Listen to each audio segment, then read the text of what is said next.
Isa lang po ang ating bayang Sinilangan. Magmulat na po tayo ng mata. Sama-sama na po tayo ngayon na labanan itong punyetang gobyernong ito. Maawa kayo sa ating next generation. Yun lang po, ako'y nakikiusap. Isipin nyo ang magiging anak nyo, ang magiging apo nyo. Ngayon pa lang, dapat alisin na ito. Resign! Bongbong Marcos, now na! Ito nga mga kababayan, bago natin ituloy ang video na ito, kung bago ka lang sa aking YouTube channel baka pwede makahingi ng like at subscribe at click mo na rin ang notification bell para updated ka sa aking nilalabas na bagong video. Salamat po. What do you like to comment dito sa panawagan ni former Executive Secretary Vic Rodriguez, the first Executive Secretary of Bongbong Marcos Jr. na magpa-drug test, hair follicle, and among others para tuldukan ang question sa integridad at kapabilidad ng kanyang mental state and psychological capability bilang Pangulo ng Bansa. Ma'am Sandra Cap. That's very correct, Eric and Dr. Abandoy. We really need to have the President, Ferdinand Bongbong Marcos, to have his drug test immediately. Wag na niyang papalipasin ng oras kasi lalong-lalo siyang malulubog sa kumunoy.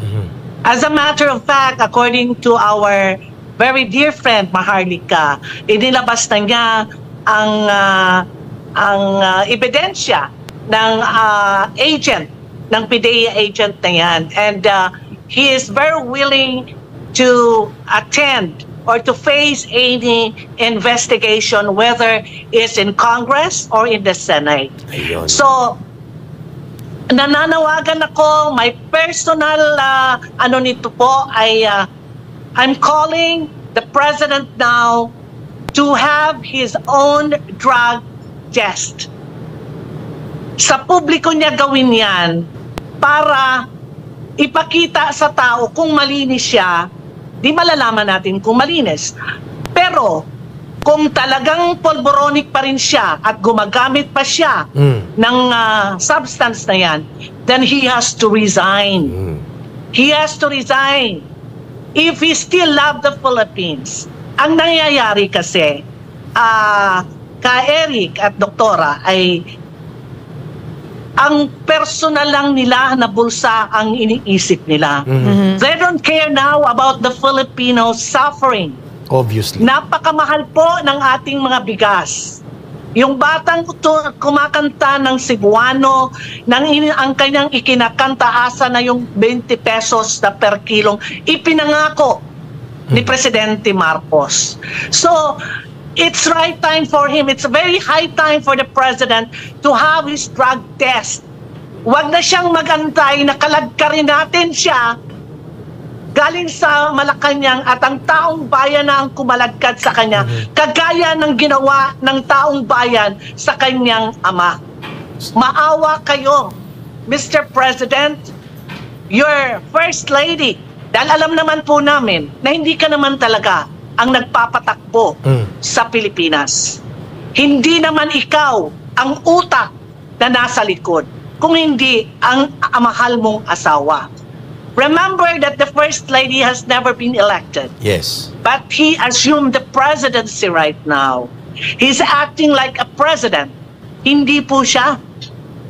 Hindi po siya nabigyan ng mandato, boto ng kahit isang Pilipino na bumoto sa kanya. Tama. Kung kaya, Mr. President, wag na po nating patagalin. Lalabas na ang ahente ng PDEA. Yes.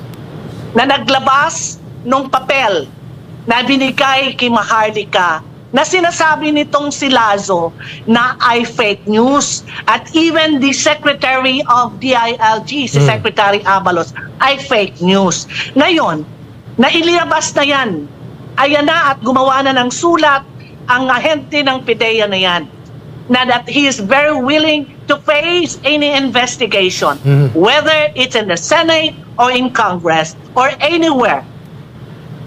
Hindi lang siya mag-iisa, kundi yung mismong team, operatives nila ang lalabas. Sana maawa kayo, kayong mga taga-Malacanang dyan. maawa naman kayo sa bayan natin. Ma'am Sandra Masyado Cam. ng pagtitiis at masyado nyo ng binalahura. Yeah. Ma'am Binalahura na nyo ang ating bayan. Ma'am Sandra Cam. Kung sana po. Opo? Excuse po, tungkol sa drug test challenge. Gawin nating patas. Magpa-drug test ang presidente, ang vice presidente, ang speaker of the house, ang Senate president, ang chief justice. Sapagkat sa tingin natin, kasama kami. Taya din kami dyan. Sama kami. Tayong nagko-question. Yan ang tamang dapat gawin para matuldukan ito. At hair follicle test, DNA type testing.